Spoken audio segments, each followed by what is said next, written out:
Chess is a game of the mind, and this is why your thought process matters so much. And before you click off, no, I'm not going to teach you about the checklist. You already know about that.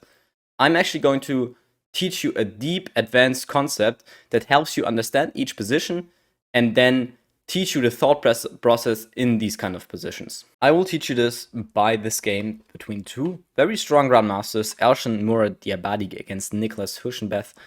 They're both very strong grandmasters. We're going to look at this from white perspective because that is going to teach us the most. Before we start, I want you to differentiate between two types of moves. The first one is going to be automatic moves. Automatic moves are basically moves that you play, as it is in the name, automatically. That is opening theory. Going out of checks, for example, there's only one logical move to block the check, or there's only one legal move. Obviously, you play that instantly, automatically. And the third one would probably be capturing back. For example, your opponent captured a piece. Oftentimes, you just have to capture back, and that is more than automatic. Sometimes there are in-between moves, so you have to be careful about that. And the other type of move is a free choice move. You have free choice of moves here. And in this type of category, there are three different types of decisions you can make. The first one is tactical. This is the one you should always be looking out for. You should be looking out for tactics to win the game. Always. The second one is strategical. A strategical decision is a decision that fundamentally changes the game, changes the pawn structure, and you should spend a lot of time. And the third one is a positional / easy decision. Those are just simple decisions, bringing a knight to a better square. But I'm actually going to go in detail in this game. So let's just start. E4, C5, and those are just automatic moves, right? Because you know them. Theory, C5, knight F3, this is a Sicilian Khan. And obviously, if you don't know the theory, then the moves are not going to be automatic. But the more you know the theory, the better. And after this is all theory. Queen G4 and G6, all theory. And after castles, knight goes here, this, F4. And here, we're at the first type of not theory. But this should also be a rather easy move. Why? Because, well, what are you told? Principles take towards the center, right? This is really good, stabilizing your center with the pawn. This is much better than taking with the queen. And after knight f6, we are largely out of theory here. And now the question is, what move to play? You could just play the easy positional move, for example, bishop e3, developing. But you know in this position, you see f5 and e5. And on the first look, both moves look pretty good. I mean, f5 looks good. I mean, you cannot really capture here. This is not really playable. I mean, the king is still in the center. He's never going to castle, especially if you put more pressure. And e5 also looks really good, chasing away the knight. So what are you going to play? And this is a strategical decision. This strategical decision has to obviously be supported by calculation. So for example, e5, and then you calculate, okay, where could the knight actually go? Maybe here, maybe here. Okay, this is obviously bad. And f5, you calculate, okay, this might be a little pawn sacrifice, but maybe he takes like this, and bishop takes here, and then, oh, whatever, right? You calculate these moves. Obviously, again, first, you should be looking out for a tactical opportunity. But once you realize, okay, here, there's probably not any tactical opportunity. We're still in the opening. Then you know, okay, it's not a tactical decision. Then you realize, okay, what kind of moves are on the board. And then, okay, these are fundamentally different, right? f5 leads to a completely different game. Say this leads to a completely different game than if we push the e5 pawn. Completely different. Pawn structure is completely different. Everything will be different. So this is a strategical decision. White in this position decides to go e5. Actually, f5 is the better move here, just slightly, but e5 is completely playable, okay? He makes the strategic decision of pawn to e5. And after knight h5 is played, I ask you again, okay, what kind of move are you going to play? And this is going to be a rather easy move. Knight e4, centralizing the knight, positional move. This is a positional move because this square is just completely free for the knight, and you know the rule. This is probably what you should already know. Knights are best in the center, And if you have this kind of opportunity to put your knight easily in the center like knight e4, you should probably do it, right? You should probably do it, knight e4. And this is a rather fast decision. Positional decision, you can make this decision relatively easy. His opponent here locks the center and goes d5. Now, what would you play in this position? Would you go knight back to d2? Or would you go knight d6 check?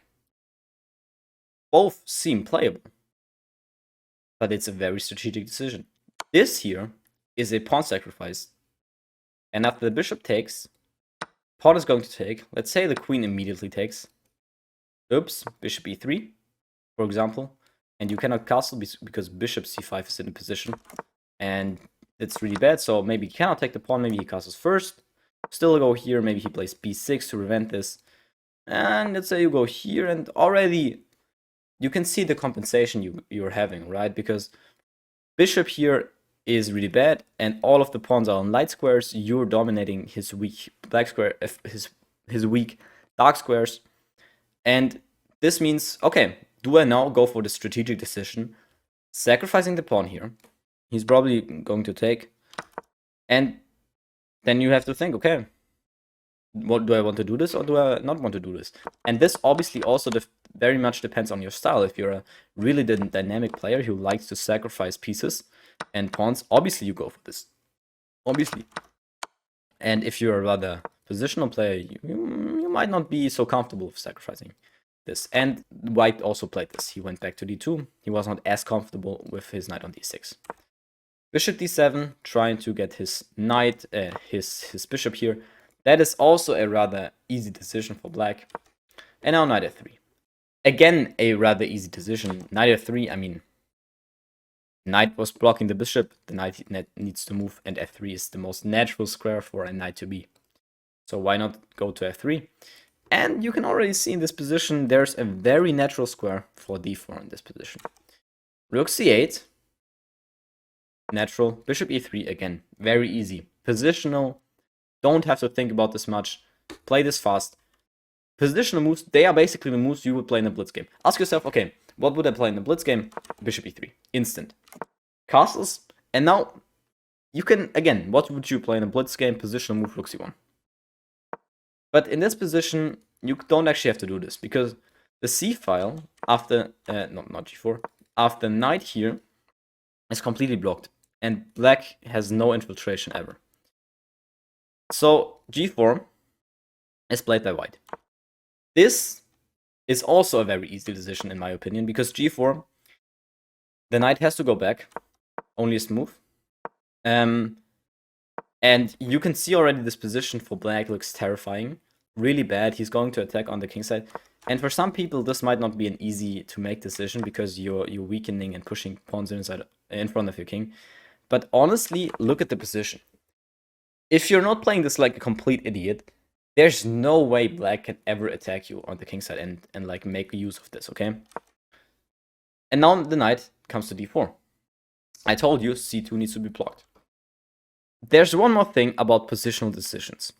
If you realize, okay, I don't have any great tactics in this position, and if you also realize, okay, this is not a strategical decision, I am not going to fundamentally change the pawn structure like knight d2, like knight d4 rather, then you can ask yourself 3 questions. How to make a good positional move. A, what is my weakest piece in the position? My worst piece rather, not weakest. What is my worst piece in the position and how can I improve it? This is, for example, a good improving move of the knight. It comes to d4. Are there any weaknesses around my opponent's king? You could say yes here. f6 is weak, h6 weak, and they have weak squares here. And obviously the third thing is you have to ask yourself, is my opponent making any threat? This is why this knight move is really, really nice, because there's technically, in future positions, if the queen were to leave c2 and maybe the queen comes to c7, an infiltration possible on the c2 square. And this is, one, improving the knight, and it's also stopping this infiltration. And black can never get rid of this knight because the other knight just comes in. And in this position, black strikes radically with the pawn to f5. And again, I ask you, what type of decision is this? Is this a positional decision? Well, no, not really. This is not an easy positional decision. You can take en passant, g5, h3, you can take here. You can do, I don't know, queen e2 if you want to. Right? This is not an easy positional decision to make. Are there any tactics here? No. There are no tactics here. This is not a tactical position. And so this is a strategical decision. Everything what you do fundamentally changes. This fundamentally changes. So now you have to evaluate with calculation what is the best strategical decision to make. And the best strategical decision is actually to take en passant, which is what white played. Why is that the case? Because this d4 square is really, really weak, and all of the squares around the king are weak, and obviously this pawn is also very weak. So white immediately abuses it, right? He immediately says, okay, you made this weakness. I could take en passant, you made this weakness, 94. Now, black plays 98, trying to somehow get this knight into the game. Oops, this is not what was played. And now white goes knight df3. Again, a rather positional decision. First of all, you have to ask yourself if you want to make a positional decision. 98, was there any threat? No. So, knight df3. And now the knight comes here. Here in this position, again, there are no obvious moves. You see this position go, okay, what do I play? This is often what happens to people in some type of positions. And those are often strategical positions, and now you just play rook f2. It's an improving move, trying to improve c2. This rook is now better placed on f2 actually than it was on f1, so rook f2 is a good move. Queen e7, and after queen e7, white decides to improve the bishop, put it on d4. Now knight d5. And again, you have to decide, do you move the bishop, do you not move the bishop? White decided to go queen e3 and defend the bishop this way, saying, okay, this knight, I can trade it off. But actually, the best move is bishop b6. This is a mistake, queen e3 here. Why? Because bishop b6 looks a little bit weird. But honestly, what is this knight doing here? It's really doing nothing on b5. And this bishop is nicely controlling the black position. So this would have actually been the best move. But queen e3, and after this, we get rook c7. After this, obviously knight takes is an automatic move, right? We talked about automatic moves. Queen takes is not a good move, obviously. So this is an automatic move, bringing the knight back to the center. Rook c7. Black is really struggling to make moves in this position. Maybe doubling rooks, whatever. But again, we control this very, very important c2 square with our knight. Now, in this position, what would you play? I ask you, what would you play as the white pieces? Okay, so maybe you thought about it and you came to the decision, okay, my worst piece, this is obviously a positional decision. There are no tactics. Again, there are no tactics here. There are no insane strategical decisions. I should improve my worst piece, and my worst piece is obviously this rook. So maybe I bring it to e1, supporting my queen, and actually putting more pressure on the black's position with this weak e7 pawn. But then you realize rook e1, bishop h4. Okay, this is what I told you. You have to support your positional decisions with a little bit of calculation, and then you realize, okay, rook e1, bishop h4. I lose the rook. I don't want that. So I go g5. Simply blocking this bishop, and after the bishop retreats, rook e1. Alright? And now you have improved your position, and just look at the white position. Bishop goes to c8, and black is really struggling to make moves here. And again, white low-key already improved their position to the maximum. And now what is the next move? What did white play here? What do you think? You can again ask yourself, what is the worst piece? What is the worst piece in this position? What is the worst piece? Answer this. It's actually the king. The king is actually the worst piece in this position. And you can just play king g2 and bring your king up to g3, defending this f4 pawn more because this is opened and attacked by the rook. And this is what happened. Queen to b4 was played. Kind of a weird move. I mean, it's not doing much. You can just ask the queen with a3, and after the queen retreats to e6, white is actually finishing their plan, just going king g3. And this king is very, very well placed here. Again, the king is not weak because black's position is not equipped for an attack here. Not at all. So king e3, king g3. And now black goes b5. And again, what did I tell you? Making a positional decision. First of all, again, look out for tactics. I'm telling you this every time. But you again can have a feel here. Not really here. Tactics are not really here. So now you have to ask yourself, okay, is there a threat in my last move from my opponent? b4, no, there's no threat. You can just go a4. And then you even have to check, okay, b3? No, I can just play knight takes. And after queen b4, I just go d4. And then I'm really nice, I'm putting my knight on c5. So there's no threat of b4. And again, what do I play then here if I don't go b4 myself? I improve actually my worst piece again. This is not really a piece, but my pawn. My pawn is much better placed on h4, giving me the options of h5, not immediately, but in the future I will go h5 and maybe bring my rook to the h-file and open up this h-file next to the king, right? So black goes b4, we go a4, and now again in this position there's this b3 kind of idea, but this is not really good because you just go here with your knight and bro, you have both your knights on beautiful squares. This position is dominating. So black in this position doesn't go there and goes actually bishop d7. And now we go we go a5. And after the bishop again goes back, black really struggling to make moves. By the way, why do you want to play a5? Because you lock another pawn on the light squares. This bishop is a very bad move, a very bad piece, and this pawn is never going to become weak. You can always defend it, and it's just restricting the black position more, making this pawn also weak. So bishop goes back, and now knight to b3. Knight to b3 is played with the white pieces. Maybe not the strongest move, but the idea is simple. You want to go d4 and knight c5. And again, improve another time. If that were to happen, black should probably sack their rook for this knight, because this knight is insane. So, what white tries is bishop a4. Saying, okay, you just go d4 here, well then I'm actually going to capture here.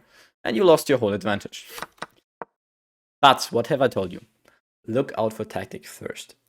And how do you really see if a position could become tactical? If there are loose pieces, if the king is weak. Is the king really weak? Maybe, but not really. Are there loose pieces? The bishop here is kind of loose. The queen here is also not protected. There could be something here. It's not really clear. This rook is also unprotected.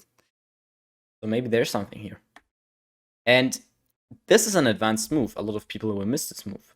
But after queen b6, black could technically resign. This game's over. The position is plus 3 point something. This is a tactical move.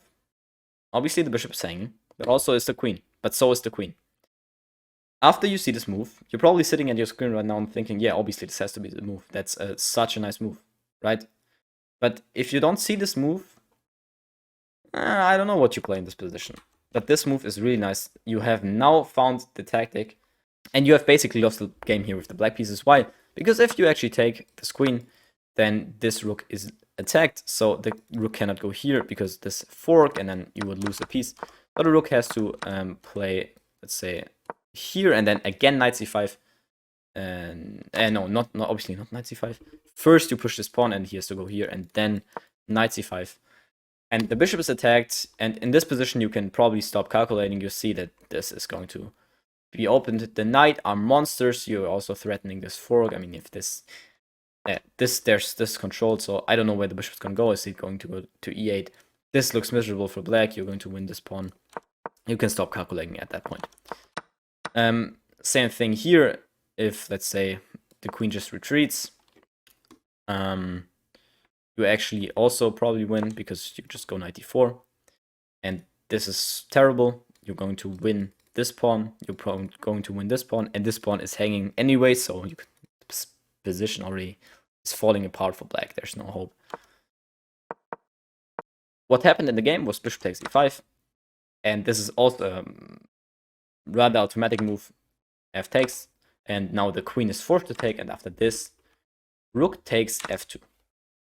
And now you could say, automatic move, I take back. No. This is not an automatic move. Obviously you take this rook. Why? Because pawn is just promoting on the next move, and this isn't really stopping it. The only real way to stop it is rook c2, and after rook c1, here again you have to see this move rook c1.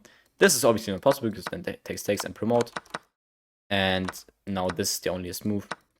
And after this, let's say the king, or let's say the bishop tries to, the bishop obviously has to stop this, and now you go knight b3, and let's say the king comes in closer, you go here, and then this, and already knight a4 wins the game, and black resigned in this position, because you're going to win the bishop. Let's say this comes closer, this you cannot protect, right? You cannot protect, you have to go here, and then obviously already win the bishop, so the game is lost. This was a really, really nice game from white, and we could see in this game white already, they improved their position to the maximum, had thought processes of like, okay, positional improving, and then at the right moment they strike with bishop with queen to b6. And all in all, I want to repeat this at the end of the video now, saying, okay, you have automatic moves, but those are obvious, right? Then you have positional, strategical, and tactical moves.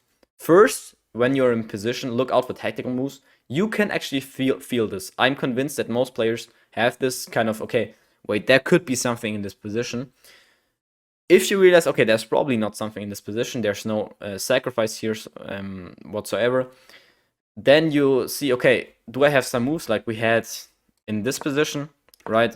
Do I have like a very strategical move in this position? No, not really. Okay, then it's probably going to be a positional decision I have to make, and this is a decision I can make much faster because I don't have to spend that much time. And again, in these types of positions, don't spend too much time. Let's say you're in this kind of position. Don't spend too much time on, let's say, rook f2, because you have a lot of moves here that are good. You have a lot of moves that are good, but don't spend too much time on these because they don't really matter that much. It's not going to make the huge difference if it's plus 0.3 or plus 0.5, right? That's not what's game deciding. Maybe on engine level, but you're not on engine level, okay? So this is basically all I wanted to teach today. I hope this helped you because this kind of thinking brought so much understanding to my chess. I hope it can do the same for you.